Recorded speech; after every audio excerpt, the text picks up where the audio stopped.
بسم اللہ الرحمن الرحیم۔ السلام علیکم ڈیئر اسٹوڈنٹس، کیسے ہیں آپ سب لوگ؟ امید ہے خیریت سے ہوں گے۔ میرے پاس ہے آپ کی اردو کی کتاب جو کہ جماعت ہفتم کے لیے ہے۔ بچوں، ہم لوگوں نے لاسٹ ٹائم اپنا جو سبق نمبر 4 ہے اس کی ہم لوگوں نے پڑھائی کی تھی، جو کہ ہے نظم و ضبط۔ آج ہم کیا کریں گے کہ آج ہم اس کی مشق دیکھیں گے کہ مشق میں کیا کیا کچھ ہے۔ تو یہ جتنے ہیں سوال، ان کے آپ نے مختصر جواب دینے ہیں۔ میں نے بک میں ہی نشان لگا دیے ہیں، آپ بھی اس کو ساتھ ساتھ دیکھ لیجئے، اور اس کے بعد آپ لوگوں نے اس کو اپنی نوٹ بک پہ اتارنا ہوگا۔ تو پہلا ہمارے پاس ہے نظم و ضبط کا کیا مفہوم ہے۔ تو یہ آپ کو پہلے صفحے پر ہی سبق کے یہاں پہ مل جائے گا، ٹھیک ہے، جس سے کہ نظم و ضبط کا مطلب یہ یہاں پہ لکھا ہوا ہے، یہاں سے یہ سٹارٹ ہوگا اور یہ ادھر تک آتا ہے۔ آپ اس کو تھوڑا شارٹ کر کے اپنی ورڈنگز میں بھی لکھ سکتے ہیں، لیکن کوشش کیجئے کہ غلط نہیں ہونا چاہیے، ٹھیک ہے۔ یہ اس کے مفہوم بھی بتا دیے گئے ہیں اور دو اس کے معنی اور بھی بتا دیے گئے ہیں کہ یہ 2 الفاظ کا مجموعہ ہے۔ پھر اگلا سوال ہے نظم و ضبط کی پابندی کرنے کے کیا فائدے ہیں، ٹھیک ہے، اور اس کا جواب ہمارے پاس یہاں پر ہے کہ جو لوگ نظم و ضبط کی پابندی کرتے ہیں ان کی زندگی اصول و ضوابط کے مطابق گزرتی ہیں اور ان کے ہر کام میں ایک طریقہ اور سلیقہ ترتیب نظر آتی ہے، ٹھیک ہے۔ تو یہ آپ کا ہو جائے گا دوسرا سوال۔ پھر ہے نظم و ضبط کا خیال نہ رکھنے کے نقصان کیا ہے۔ ایسے لوگوں کی زندگی بے سلیقہ اور بے ترتیب گزرتی ہے، ٹھیک ہے، یہ اس کا جواب ہے۔ جب آپ اس کو لکھنے لگیں گے تو اپنے طور پہ اس کو ذرا تھوڑا سا اس کو ایک جواب کی صورت میں کر کے آپ لکھیں گے۔ قطار بنانے سے کیا فائدہ حاصل ہوتا ہے، یہ جواب آپ کو یہاں پہ مل جائے گا اس پیراگراف میں۔ اگر آپ دیکھیں کہ اگر آپ لوگ آپس میں الجھنے کے بجائے نظم و ضبط سے لے کر قطار بنا لیں تو کتنی آسانی ہو جاتی ہے، ٹھیک ہے۔ تو یہ آپ جواب ادھر سے لے لیں۔ قانون کی عملداری سے کیا مراد ہے، قانون کی عملداری سے مراد ہے یہ، یہاں پہ دیکھیں، ہمیں قانون کی پاسداری کرنی ہوگی اور ہر مرحلے پر نظم و ضبط کا ثبوت دینا ہوگا، ٹھیک ہے، یہ اس کا جواب ہے۔ ایک طالب علم بہتر منصوبہ بندی سے اپنے شب و روز کیسے سنوار سکتا ہے، اس کا جواب آپ کو اس پیج پر ملے گا یہاں، کہ نظم و ضبط کی وجہ سے وہ طالب علم جس کی زندگی میں نظم و ضبط کی کار فرمائی ہوگی وہ ہر روز ایک خاص ترتیب سے سارے کام کرے گا اور نظم و ضبط کی وجہ سے اسے امتحان میں کوئی پریشانی نہیں ہوگی، ٹھیک ہے، اس کا جواب ہمارے پاس یہاں ہے۔ اور پھر ہمارا دین ہمیں کس طرح نظم و ضبط کی تعلیم دیتا ہے، اس کا جواب بھی یہاں پر موجود ہے۔ ہمارا دین ہمیں نظم و ضبط کا درس دیتا ہے۔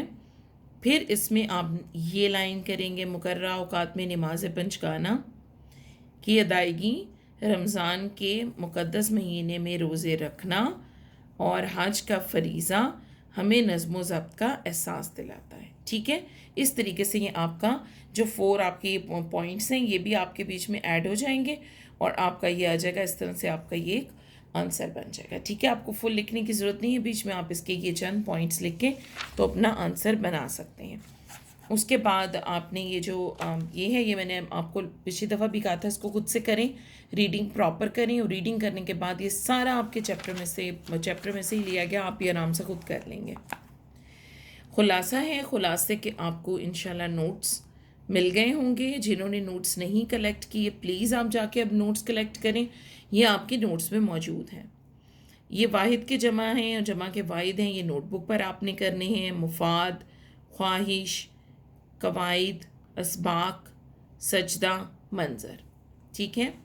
اس کے بعد اعراب ہے، نظم، ضبط، عربی، شعار، اوپر پیش آپ لگائیں گے، انتشار، اس کے نیچے زیر ہوگا، درس، ٹھیک ہے، ممالک، ٹھیک ہے۔ اس طریقے سے آپ نے نا تعلق، تغیر، تبدل، تو آپ نے اس کو ایسے ہی کرنا ہے، ٹھیک ہے، جیسے آپ اس لفظ کو ادا کرتے ہیں، جس کو ہم پروننسیشن کہتے ہیں، تو یہ جو اعراب ہیں یہ آپ کو پروننسیشن میں ہیلپ کرتے ہیں، ٹھیک ہے۔ ضبط، عربی. ٹھیک ہے، اس طرح نظام، سبق. ٹھیک ہے، مطالعہ، تو اس کے اوپر آپ کی پیش آئے گی. اتحاد، اتحاد. ٹھیک ہے، اس کے بعد آ جاتا ہے، اس سبق میں ایک لفظ استعمال ہوا ہے آری، آئین سے، اور اس سے ملتا جلتا لفظ ہے الف مدہ سے. آری کا مطلب ہوتا ہے محروم، یعنی یہ شخص تو نظم و ضبط سے آری ہے، یعنی یہ نظم و ضبط سے محروم ہے.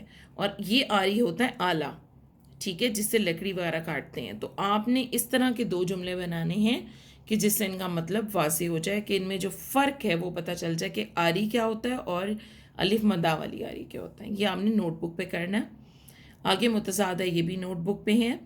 کامیاب، ناکام، اعلیٰ، ادنا، زندگی، موت، مشرق، مغرب، طلوع، غروب، بدقسمتی، خوش قسمتی. بہت آسان ہے، شروع سے آپ لوگ کریں گے بہت آرام سے کر لیں گے. جملوں میں استعمال کریں. یہ جتنے الفاظ ہیں یہ آپ کے سبق میں موجود ہیں، اور ان کے جو میننگ ہیں وہ پیچھے بھی دیے گئے ہیں. آپ کے جو بک ہے، بک کے جو اینڈ کے پیجز ہیں وہاں پہ یہ الفاظ معنی دیے گئے ہیں ہر چیپٹر کے. آپ وہاں سے بھی ان کا میننگ دیکھ سکتے ہیں. خود سے جملے بنا لیں، یا جو چیپٹر میں جس طرح جملہ استعمال ہوا ہے اس طرح بنا کے آپ اپنی نوٹ بک میں یہ جملے لکھیں گے بہت اچھے سے. نیچے یہاں پر ہمارا تھوڑا سا گرامر کا پورشن ہے. اس میں 2 چیزیں بتائی گئی ہیں کہ کالم الف میں ہے معروف اور پھر مجہول. معروف اور مجہول میں فرق یہ ہوتا ہے کہ اس میں ہمارے پاس فاعل موجود ہوتا ہے. فاعل وہ ہوتا ہے جو کام کر رہا ہوتا ہے، جس کو انگلش میں آپ سبجیکٹ بولتے ہیں، جبکہ مجہول میں آپ کے پاس فاعل موجود نہیں ہوگا. پولیس نے چور کو گرفتار کر لیا، چور کو گرفتار کر لیا گیا. اب دیکھیں پولیس ادھر ہے فاعل، اب ادھر پولیس کا لفظ نہیں ہے، تو اس کا مقصد کیا ہوا؟ یہ ہے مجہول. حکومت نے تعلیم مفت کر دی، تعلیم مفت کر دی گئی. اب حکومت تھا فاعل، اب فاعل انہوں نے ختم کر دیا. ٹھیک ہے، اس طریقے سے آپ کی یہ تمام یہاں پہ دیے گئے ہیں، اور یہی بتایا گیا ہے کہ کالم الف میں دیے گئے جملوں میں فاعل موجود ہیں، جبکہ کالم بے میں دیے گئے جملوں میں فاعل موجود نہیں ہے. اسی لیے جب فاعل موجود ہو تو اس کو فعل معروف کہتے ہیں، اور جب فاعل موجود نہ ہو تو اس کو مجہول کہتے ہیں. ٹھیک ہے، اب نیچے ہمارے پاس 2 طرح کے جملے ہیں. اس نے بہت سے مہمانوں کو مدعو کیا. اب اس میں جو اس نے ہے وہ فاعل ہے، تو ہم کیا کریں گے؟ اس کو ہم مجہول میں چینج کریں گے. بہت سے مہمانوں کو مدعو کیا گیا. اب اس میں کہیں نہیں لکھا ہوا کہ کس نے مدعو کیا. تاخیر سے آنے والے طالب علموں کو جرمانہ کیا جاتا ہے. اب اس میں یہ نہیں بتایا گیا جرمانہ کون کرتا ہے. اسکول کی انتظامیہ دیر سے آنے والے طالب علموں کو جرمانہ کرتی ہے. ٹھیک ہے، چاول کی فصل کاٹی جا چکی ہے. ٹھیک ہے، اب یہ کس نے کاٹی ہے یہ نہیں لکھا، تو آپ کیا کریں گے؟ کسانوں نے چاول کی فصل کاٹ لی ہے. کسان کھیتوں کو سیراب کرتا ہے. اس میں ہمارے پاس کسان دیا ہوا ہے، تو ہم کیا کریں گے؟ کھیتوں کو سیراب کر دیا گیا ہے. اب اس میں کس نے سیراب کیا یہ نہیں بتایا گیا. ٹھیک ہے، اب آپ کو امید ہے کہ اس کا مطلب واضح ہو گیا ہوگا. تو ہم لوگوں نے اس کی مشق تو کر لی ہے. اب ہم آتے ہیں تھوڑا سا جو ہمارا اس کے علاوہ کام ہے وہ کیا ہے، کہ ایک تو مکالمہ ہے. ان تمام چیزوں کے آپ کو ہم نوٹس دے دیے گئے ہیں. امید ہے آپ نے اپنے ایڈمن آفس سے لے لیے ہوں گے، نہیں لیے تو ونس اگین آپ ان کو کلیکٹ کریں. اس میں مکالمہ ہے. مکالمہ بیسیکلی ہوتا ہے ڈائلاگ، 2 لوگوں کے درمیان جو بات چیت ہوتی ہے کسی ایک خاص ٹاپک کو لے کر، اس کو ہم کیا کرتے ہیں؟ کہتے ہیں کہ یہ مکالمہ ہے. تو ہم نے مکالمہ کس کا کیا رکھنا ہے؟ سیلاب متاثرین کے لیے امدادی کاموں کے بارے میں.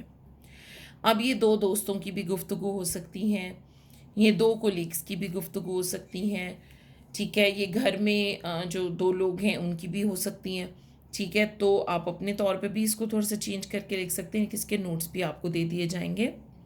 اس کے علاوہ جو آپ کی پلاننگ ہے، منصوبہ بندی بھی جس کو ہم بولتے ہیں، اس میں درخواست ہے ایک کہ پرنسپل کے نام ہے کسی فیکٹری کے تعلیمی دورے کی اجازت. ٹھیک ہے، اس کے بھی آپ کے نوٹس موجود ہیں. اس کے علاوہ آپ کی منصوبہ بندی میں آپ کے جو سبق ہے نظم و ضبط، اس کا ایک سوال دیا گیا ہے کہ نظم و ضبط سے آپ اپنی زندگی میں کس طرح بہتری لا سکتے ہیں، ایک پیراگراف میں لکھیں.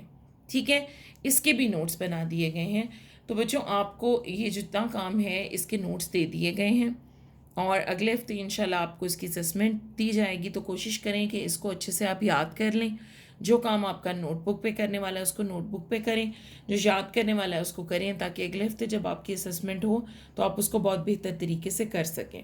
ٹھیک ہے، تو مجھے امید ہے کہ آپ کا آج کی جو آپ کی مشق وغیرہ ہے آپ کو اچھے سے سمجھ آ گئی ہوگی، اور جو یہ آپ کی مزید کچھ چیزیں میں نے یہاں پہ دی ہیں وہ بھی آپ کو مل گئی ہوں گی. تو آپ ان کو اچھے سے یاد کریں اور اپنی پڑھائی پہ توجہ دیں. انشاءاللہ اگلے لیکچر کے اندر پھر آپ سے ملاقات کریں گے. تب تک اپنا بہت خیال رکھیے گا اور پڑھتے رہیے گا. جزاک اللہ خیر. اللہ حافظ.